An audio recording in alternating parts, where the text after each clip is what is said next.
Hello everyone, tarot with M Singh में ma'am Singh आप सभी का बहुत बहुत स्वागत करती हूँ। हमेशा की तरह मैं आ गई हूँ आपके पर्सन की एनर्जीज़ के साथ। देखते हैं कलेक्टिव लेवल पे आपके पर्सन की एनर्जीज़ क्या हैं और इमीडिएट एक्शन क्या एक्सपेक्टेड है। तो शुरू करते हैं गाइज आज की रीडिंग लेके प्रभु का नाम। हर हर महादेव, जय हो शिव शक्ति, जय हो राधे कृष्णा, जय हो मेरे भाई। सबसे पहले अपने पार्टनर को याद कर लीजिए, उनका नाम ले लीजिए एटलीस्ट 3 टाइम्स ताकि ज़्यादा से ज़्यादा एनर्जीज़ आप तक पहुंच सके। कलेक्टिव रीडिंग है, जनरल रीडिंग है। जो बातें जो सिचुएशन रेजोनेट करे उसे रखिएगा, लीजिएगा। जो बातें रेजोनेट ना करे उसे जाने दीजिएगा, वो किसी और के लिए एनर्जी हो सकती है। शुरू करते हैं आज की energy reading. 5 card major level पे।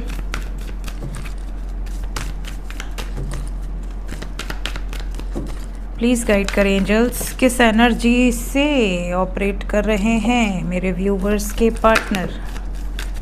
Hermit, okay.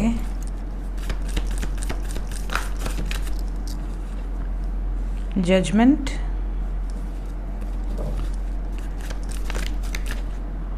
दो हैं, 1 बाय 1 दें।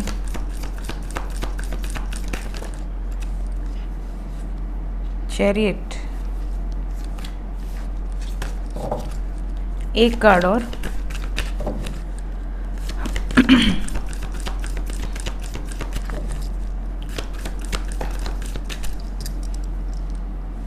Magician. Bottom of the deck है हाई प्रीस्टेस। ओके, तो साइन यहाँ पर है मेष राशि, कन्या राशि, तुला राशि, कर्क राशि, मीन राशि। इंग्लिश में एरीज, वर्गो, लिब्रा, कैंसर, पाइसिस। आपके पार्टनर का सन साइन, मून साइन या असेंडेंट हो सकता है जो मेजर अरकाना से आया है। बाकी टैरो से सभी राशियां निकल कर आएंगी। क्लैरिफाई करेंगे हम टैरो से, लेकिन उसके पहले एनर्जी देख लेते हैं। एनर्जी की बात करूं तो ऐसा लग रहा है कि आपके पार्टनर इस टाइम पीरियड में थोड़ा सा ईगो से ऑपरेट कर रहे हैं और थोड़ा प्रैक्टिकली ऑपरेट करेंगे। हर सिचुएशन को प्रैक्टिकली देखेंगे, प्रैक्टिकली क्या सही है, क्या गलत है, क्या डिसीजन लेना ठीक है, सब कुछ बहुत प्रैक्टिकली देखेंगे। सोच समझ के फैसला लेंगे, ये भी है। ऐसा नहीं कि कोई इनको कुछ कह दिया और इन्होंने फैसला ले लिया। भले सबकी सुने बट करेंगे अपने मन की, और बैलेंस में रहेंगे। इस वक्त इनका बैलेंस है, डमाडोल नहीं हुआ है। काफ़ी ज़्यादा अपने माइंड से चलने का प्रयास करेंगे। और missing energy is very strong today. अगर आप नो कांटेक्ट में हैं तो ऐसा लग रहा है जैसे बहुत जल्दी यूनियन होगा, क्योंकि जब इंसान किसी को बहुत ज़्यादा मिस करता है और उसी के हाथ में है अनब्लॉक करना या कांटेक्ट करना, तो वो फटाफट से कांटेक्ट करेगा। बट अगर कोई मिस ही नहीं करेगा तो वो कांटेक्ट क्यों करेगा। तो यहाँ missing energy is very strong. तो कहीं ना कहीं अगर ये मिस कर रहे हैं तो ये आपको स्पाई भी कर रहे होंगे, मैसेजेस भी करेंगे, कॉल्स भी करेंगे। टेलीपैथी कनेक्शन इस टाइम पे बहुत स्ट्रॉन्ग है। कई लोग कमेंट में पूछते हैं कि मैम मेडिटेशन कैसे कर रहे हैं, क्या करें, टेलीपैथी क्या है, कैसे करनी है, यूनियन के साइंस क्या हैं। तो शायद आपने मेरी प्लेलिस्ट को गो थ्रू नहीं किया है, एक बार प्लेलिस्ट को फॉलो कीजिए। कई लोग ब्लैक मैजिक का भी पूछते रहते हैं कमेंट में, सब कुछ पे वीडियो बनी हुई है, एवरीथिंग। पितृदोष से लेके, अब जैसे पितृपक्ष आएगा, पितृदोष से लेके पितरों के लिए क्या करना चाहिए, एंसेस्ट्रल हीलिंग कैसे करनी चाहिए, ब्लैक मैजिक पे, टेलीपैथी पे, मेडिटेशन पे, जो कमेंट्स आ रहे हैं मुझे, मैंने सब पे वीडियो बनाई हुई है। प्लेलिस्ट चेक कीजिए, ठीक है। तो क्लैरिफाई करते हैं ईच एंड एवरी कार्ड को, बिकॉज एनर्जी तो नेगेटिव तो नहीं है, पॉजिटिव ही दिख रही है मुझे एनर्जी। क्लैरिफाई करो। चलिए, प्लीज़ गाइड करें एंजल्स। सबसे पहले एम्परर,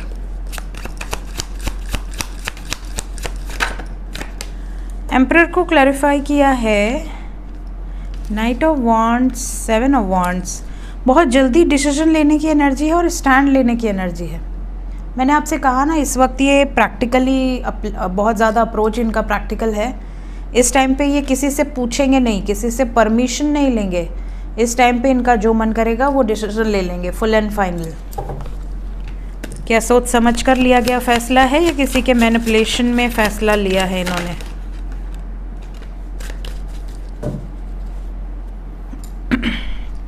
अब जैसे जैसे हम पोर्टल के पास पहुंचेंगे, कहीं ना कहीं एनर्जी का इफ़ेक्ट होने लगेगा शरीर पे।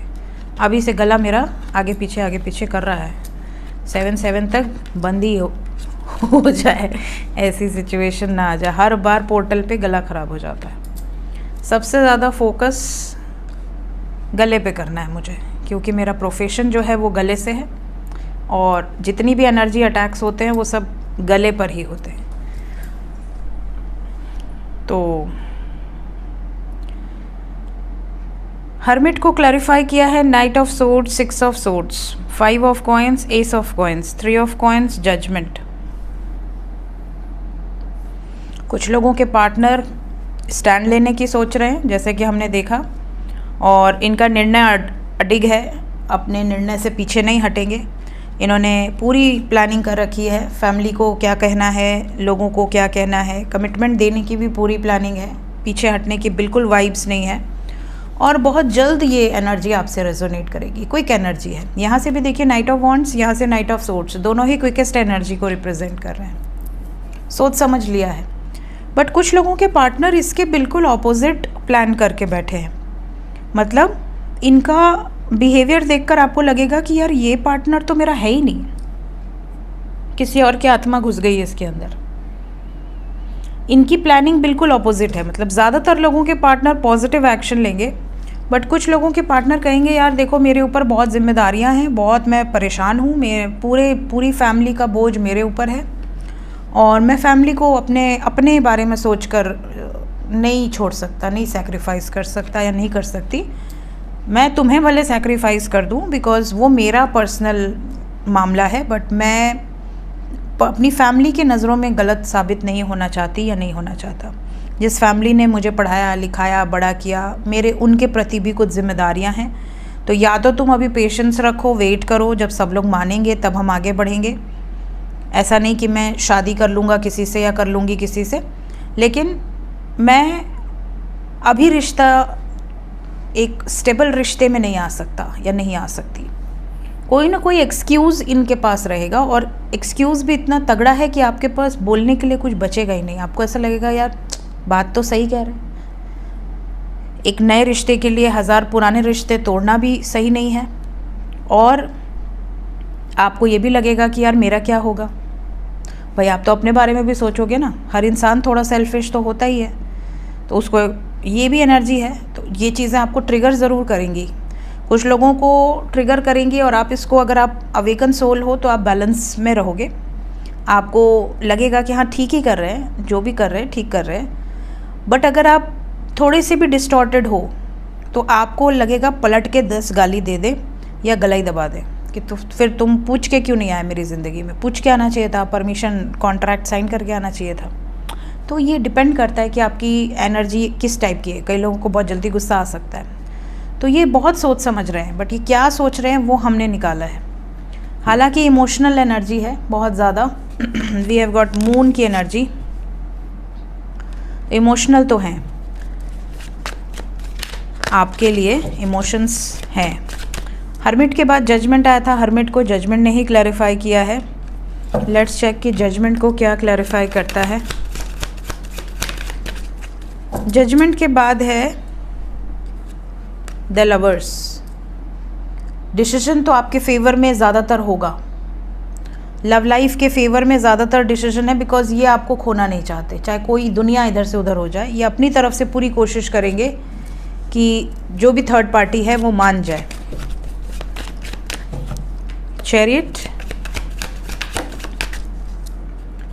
चैरियट को क्लैरिफाई किया है the sun and strength.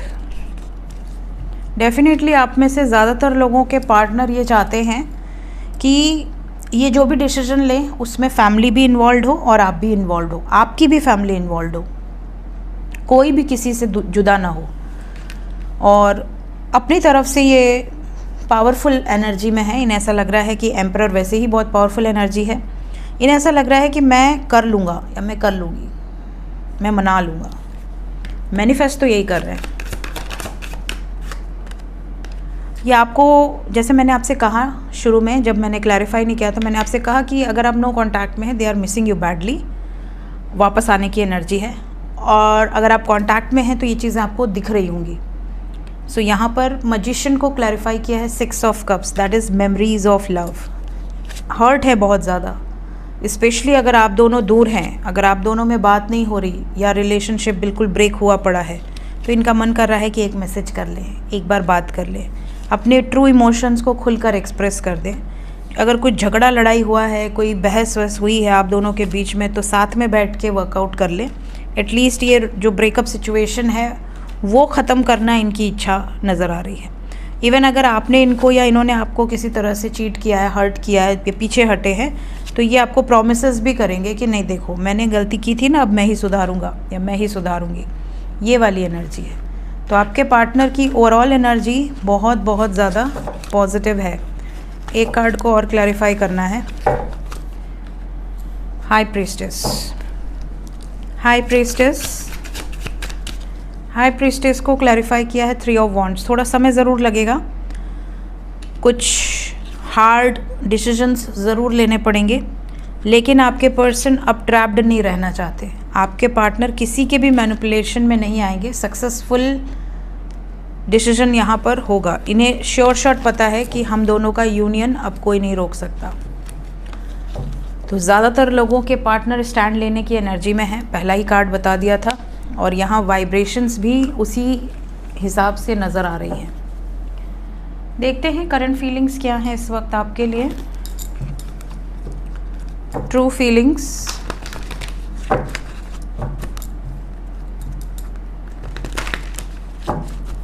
True feelings,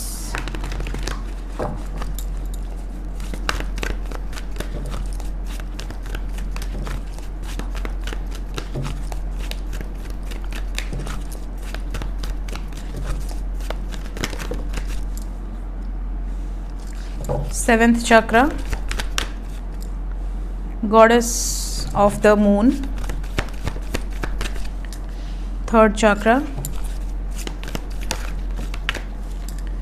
door to personal healing and happiness, the garden and the gate, envy, bottom of the deck है magician and the mirror। देखिए करंट फीलिंग्स की बात करें तो आप में से ज़्यादातर लोगों के पार्टनर के सबकॉन्शियस में आप ही चलते रहते हो। इन्हें ऐसा लगता है कि मैं इतना इमोशनल तो था नहीं या थी नहीं, मैं कैसे इस व्यक्ति से इतना अटैच हो गया या हो गई कि मेरे दिमाग से ये व्यक्ति निकलता ही नहीं है। चाहे मैं 6-6 महीना ब्लॉक कर दूँ, चाहे मैं जाकर किसी और को पटा लूँ, चाहे मैं अपने माइंड को डाइवर्ट कर लूँ, बिज़ी हो जाऊँ बहुत ज़्यादा, बट कहीं से भी मैं इसको अपने दिमाग से नहीं निकाल पाता या नहीं निकाल पाती। कहीं ना कहीं कई लोग ऐसे भी हैं जो आप दोनों के रिश्ते से जलते हैं, या आप दोनों को नज़र लगाया है किसी ने या कुछ किया कराया है, आप दोनों को अलग करने के लिए एड़ी चोटी का जोर लगा दिया है, लेकिन उसके बाद भी आप उनके दिमाग से नहीं निकल पा रहे। ये आपको देखते रहते हैं, आपको स्पाई करते रहते हैं, आपको ब्लॉक भी करा है दूसरा नंबर या दूसरे मोबाइल से या दूसरे के ऐप से जा के स्पाई करेंगे। फॉर एग्ज़ाम्पल इन्होंने अगर आपको अपने से ब्लॉक मार दिया तो ये जाएंगे अपनी बहन या भाई या अपने दोस्त किसी के भी मोबाइल से आपको खोजेंगे। अगर आपका लॉक है प्रोफाइल या पूरी प्राइवेसी है तो कोई ना कोई ऐसा म्यूचुअल फ्रेंड ढूंढेंगे जो आप में भी है, इनके में भी है, और घुस जाएंगे उसके प्रोफाइल से। स्पाई बहुत ज़्यादा करते हैं, भयंकर रूप से स्पाई करते हैं। इन्हें अपने आप पर ही गुस्सा आता है कि अगर मुझे उसको देखना ही है, उससे बात ही करनी है, मेरा मन तड़प रहा है, तो मैं अनब्लॉक क्यों नहीं कर देता या क्यों नहीं कर देती, मैं क्यों फेक आईडी बनाकर या इधर उधर करके स्पाई करता हूँ। ये खुद भी कंफ्यूज्ड है कि आखिर चल क्या रहा है। मैं अपने बारे में ही कंफ्यूज्ड हूँ, तो मैं तुम्हारे बारे में क्या बोलूँ। ये वाली सिचुएशन है। इनको खुद ही नहीं पता कि आपसे दूर जाना चाहते हैं कि नहीं जाना चाहते हैं। That's why they are in on end of situation. खींचे चले आते हैं, फिर थोड़ी देर बाद रियलाइज़ होता है अरे मैं क्या करने आ गया, फिर भागते हैं, फिर थोड़े टाइम लगता है अरे मैं तो रह नहीं पा रहा, फिर से वापस आते हैं और आप बीच में अटके रहते हो। आपको ऐसा लगता है कि यार ये गए क्यों और आए क्यों, और अगर आए हैं तो फिर क्यों जा रहे हैं, और फिर क्यों जा रहे हैं, और फिर चले गए तो वापस क्यों आ रहे हैं। आप इसी में कंफ्यूज रहते हो कि क्या चल रहा है, ये सीन क्या है। बिकॉज आपका माइंड क्लियर है, आपको पता है कि भाई मैं प्यार करता हूँ तो करता हूँ, या करती हूँ तो करती हूँ, नो डाउट इन दिस। जो डाउटफुल है वही इधर उधर करता बैठेगा। तो इनको खुद पे गुस्सा आ रहा है कि मैं क्यों सोच रहा हूँ, मेरे पास इतने काम है, मेरे इतने पेंडिंग काम है, मैं उनमें दिमाग क्यों नहीं लगा पा रहा या नहीं लगा पा रही, या मेरी फैमिली जो कह रही है मुझे क्यों कुछ अच्छा नहीं लग रहा। सो करंट फीलिंग्स जो हैं दे आर वेरी कन्फ्यूज्ड। दूसरी चीज़, they are missing you. Especially अगर आप कांटेक्ट में हैं तो आपको ये चीज़ें उनके मैसेजेस में झलकेंगी कि उनकी कुछ बातें ऐसी होंगी जिससे आपको रियलाइज़ हो जाएगा कि पक्का ये मुझे मिस कर रहे हैं। इमीडिएट एक्शन क्या होगा? कल से ये रीडिंग 11:30-12 बजे तक पोस्ट हो जाएगी। ये हफ्ता मैं पूरा बहुत बिज़ी थी, बहुत ज़्यादा, तो इसलिए डेली शाम हो जा रही है, बट कल से डेली सुबह सुबह ही पोस्ट होगी।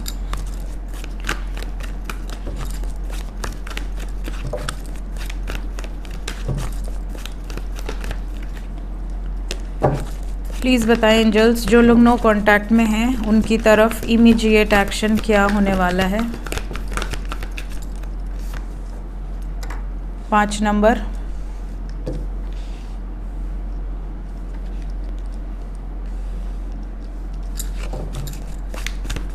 एक कार्ड और, अच्छा 2 हैं। नो कांटेक्ट वालों के लिए इमोशनल लॉस क्यों आया है?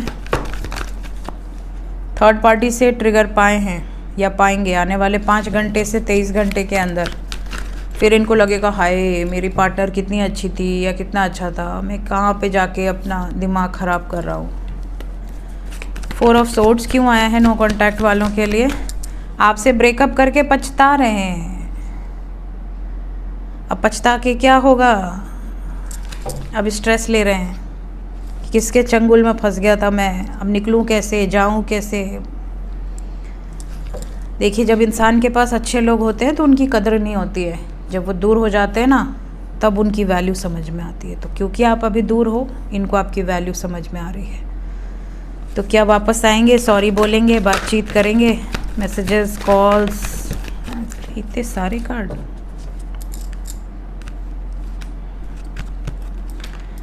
सॉरी बोलेंगे कि नहीं, बस ये जानना है हमें तो, because you deserve at least N apology. वापस तो आएंगे, सॉरी बोलने की तो कोई एनर्जी नहीं निकली। वापस ज़रूर आ जाएंगे, वापस आएंगे, सॉरी नहीं बोलेंगे। सॉरी आप बोलवा लेना, ठीक है। यहाँ से तो सॉरी की एनर्जी नहीं है, यहाँ से इमोशंस एक्सप्रेस करेंगे, यूनियन होगा, आपको कहेंगे कि you are very lucky for me, आप मेरा भाग्य हो, मेरी डेस्टिनी हो, हम अलग नहीं हो सकते। आने वाला समय में पॉजिटिव मोमेंट होगा, चीज़ें बैलेंस हो जाएंगी या नहीं हुई बैलेंस तो मैं तुम्हारे लिए एक्शन लूँगा या लूँगी। होप की एनर्जी है। कोई फाइनेंशियल प्रॉब्लम भी आपसे डिस्कस कर सकते हैं, लेकिन सॉरी नहीं बोलेंगे, सॉरी की एनर्जी नहीं है। पछतावा ज़रूर है बट सॉरी बोलेंगे नहीं।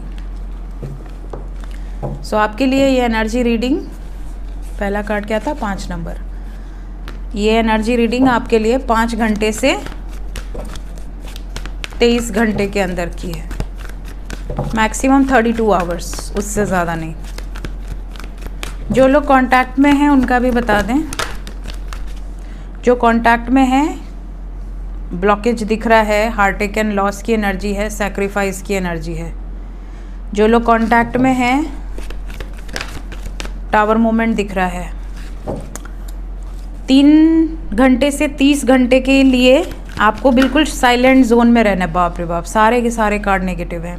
इमीडिएट एक्शन, नेगेटिव एनर्जीज का अटैक है। 7 नंबर में अब हम एंट्री करने जा रहे हैं, तो जो कांटेक्ट में है वो सतर्क हो जाए। सबसे पहले तो आने वाले 30 घंटे हैवी हैं। जो कांटेक्ट में है, झगड़ा हो सकता है, किसी बात पे सैक्रिफाइसेस की एनर्जी हो सकती है कि मैंने तुम्हारे लिए किया, तुमने मेरे लिए क्या किया, इस तरह की बातचीत हो सकती है। या आप ये कह सकते हैं कि तुम मुझे चूज़ करो, उनको त्याग दो। ये कहेंगे नहीं मैं उन्हें चूज़ करूँगा, तुमको त्याग दूंगा। इन सब बातों पे झगड़ा हो सकता है, चाहे मैरिड कपल हो चाहे अनमैरिड कपल हो। मेजर चेंज है, मेजर ट्रांसफॉर्मेशन है और बहुत हैवी एनर्जी है। आने वाले 30 घंटे कॉन्टैक्ट वालों के लिए काफ़ी हैवी हैं। जैसा हमने मेजर अरकाना में देखा कि ये ईगो से ऑपरेट करेंगे, स्टैंड लेंगे नहीं लेंगे वो बात की बात है, क्योंकि वो तो कलेक्टिव एनर्जी में हमने देखा ही, लेकिन ईगो से ऑपरेट करेंगे। और जब कोई शख्स, जो कि चाहे मेल हो या फीमेल हो, जब वो ईगो में रहे तो उससे आप कितना भी लड़ लो, कितने भी उसको सलाह दे दो, कितने भी उसको सही सही पॉइंट्स गिना दो, वो अपने ईगो के आगे झुकेगा नहीं। ऐसी सिचुएशन में आपकी कोई भी बात वो नहीं सुनेंगे और आप उनको समझाते रह जाएंगे और दुखी हो जाएंगे। हो सकता है ब्रेकअप हो जाए, क्योंकि यहाँ ब्लॉकेजेस दिख रहे हैं। थ्रोट चक्रा पे एनर्जी का फ्लो बहुत स्ट्रॉन्ग रहेगा, क्राउन चक्रा पे भी एनर्जी का फ्लो बहुत स्ट्रॉन्ग रहेगा। आने वाले 3 दिन के अंदर आप देखोगे कि आपके गले से रिलेटेड प्रॉब्लम्स या माइग्रेन इश्यूज, सर में या आँखों में दर्द होना, ये चीज़ें बहुत ज़्यादा होंगी। इवन गले में आगे अंदर भी दर्द हो सकता है, बैक पेन भी हो सकता है, पीछे जो गले का पीछे वाला पार्ट होता है वहाँ पर बहुत ज़्यादा एनर्जी का फ्लो होगा। तो ये एनर्जी होती है, जब भी एनर्जी शिफ्ट होती है तो इस तरह की एनर्जी होती है। और सबसे ज़्यादा असर उन लोगों पे पड़ता है जो लोग एनर्जी रीडिंग करते हैं, क्योंकि वो पूरे फ्लो को फील कर लेते हैं पहले ही। तो इसीलिए कोई भी गेटवेज ओपन होने के पहले, और 7-7 is a very major gateway, 7-7 8-8 Sirius star की एनर्जी होती है। तो ये जो एनर्जी होती है स्पिरिचुअल लोगों को असेंड होने से रोकने के लिए बहुत सारी फोर्सेस लग जाती हैं। तो इस टाइम पे जो कांटेक्ट में हैं वो बहुत सतर्क रहें। एनर्जी रीडिंग अगर आप देख रहे हैं सो प्लीज़ बी अवेयर। बाद में ब्रेकअप हो जाए उसके बाद आप लोग कमेंट करते हैं कि मैम हो गया, अब हम क्या करें, तो उसमें मैं क्या कर पाऊँगी बताइए। मेरे पास कोई ऐसी जादुई शक्ति तो भगवान ने नहीं दी है कि मैं छू मंतर कर दूँ और सब ठीक हो जाए। एंजल्स क्या बताना चाहते हैं इस वक्त मेरे व्यूवर्स को? परफेक्ट टाइम, सब चीज़ का टाइम निर्धारित है, सही समय आने दीजिए, सब चीज़ें अपने आप हो जाएंगी। ट्रस्ट, ईश्वर पर, अपने इष्ट पर भरोसा रखिए। कितनी बड़ी से बड़ी सिचुएशन हो, पीसफुली रिजॉल्व करने की कोशिश कीजिए। आने वाला समय बहुत पॉजिटिव है, बट ये जो टाइम चल रहा है ये मेजर शिफ्ट का चल रहा है। इस टाइम पे लुक फॉर अ साइन, जो साइन आपको मिलेगी उसको डिकोड कीजिए। नो नीड टू वरी, चिंता बिल्कुल नहीं करनी है। आने वाला समय, फ्यूचर बहुत ही अच्छा है। असर्टिव रहिए, एक्टिव रहिए। इस वक्त फॉरगिवनेस प्रैक्टिस कीजिए। फॉरगिवनेस का मतलब हुआ अगर जाने अनजाने मुझसे कोई गलती हुई है मुझे क्षमा करें। अगर मैंने किसी को हर्ट किया है तो मैं क्षमा मांगता हूँ या मांगती हूँ। ये आपको डेली बोलना चाहिए, ताकि अगर आपका कोई, ये एक तरह से पछतावा है, आपने कोई गलती की कि नहीं की आपको नहीं पता। इस लाइफ का पता होगा, पिछले जन्म का कुछ भी नहीं पता। मैंने अपनी 7 to 8 पास्ट लाइफ्स देखी हैं अपने मेडिटेशन के दौरान, विजन्स में। और उन 7 से 8 पास्ट लाइफ्स में मैंने जो भी कर्म किए होंगे, जो मुझे जहाँ तक दिखते हैं, तो हर चीज़ के लिए मैं हमेशा फॉरगिवनेस प्रैक्टिस करती हूँ, क्योंकि हर इंसान कुछ ना कुछ कर्म किया है तभी वो मृत्यु लोक में आया हुआ है। ठीक है, तो यहाँ कोई भी परफेक्ट नहीं है, सब ने कुछ कुछ कर्म किए हैं, सब ने यहाँ अपने पनिशमेंट को और अपने आप को असेंड करने के लिए जन्म लिया है। ठीक है, तो आपने जो भी कर्म किए आपको नहीं पता, तो उसके लिए भी आप माफ़ी मांगते रहा करिए, ताकि ईश्वर को ये दिखे कि हाँ मेरा बच्चा ठीक है, तुमने जो किया एटलीस्ट तुमको रियलाइजेशन है, तुमको पछतावा, उससे आपके कर्म कटते हैं। आपको पछतावा होना is a very big thing. अगर आपने पास्ट लाइफ्स में कुछ किया है ऐसा जिसकी वजह से इस जन्म में आपको कोई रोग, कोई प्रॉब्लम, कोई कर्ज, कोई नेगेटिविटी झेलनी पड़ रही है, always practice forgiveness, that's a best thing. उससे क्या होता है कि आपका आने वाला ज़िंदगी सुधरता है। भगवान देखते हैं कि हाँ बच्चे को एहसास है कि उसने पिछले जन्म में इतने कर्म किए, और माफ़ी से बड़ा कुछ नहीं है। एक बार अगर उन्होंने देख लिया और माफ़ कर दिया, बस आपकी बल्ले बल्ले। फिर आप इस जन्म में अपने अच्छे अच्छे कर्म करो, अपना अकाउंट साफ़ रखो, बैलेंस शीट एकदम आपका क्रेडिट डेबिट बराबर है, कोई ऐसा ना हो कि आपने किसी का कुछ छीना, किसी का कुछ झपटा, किसी का कुछ लूटा खसोटा, ये सब नहीं होना चाहिए, क्लियर रहे मामला। मिलते हैं नेक्स्ट रीडिंग में। Take care guys, bye bye.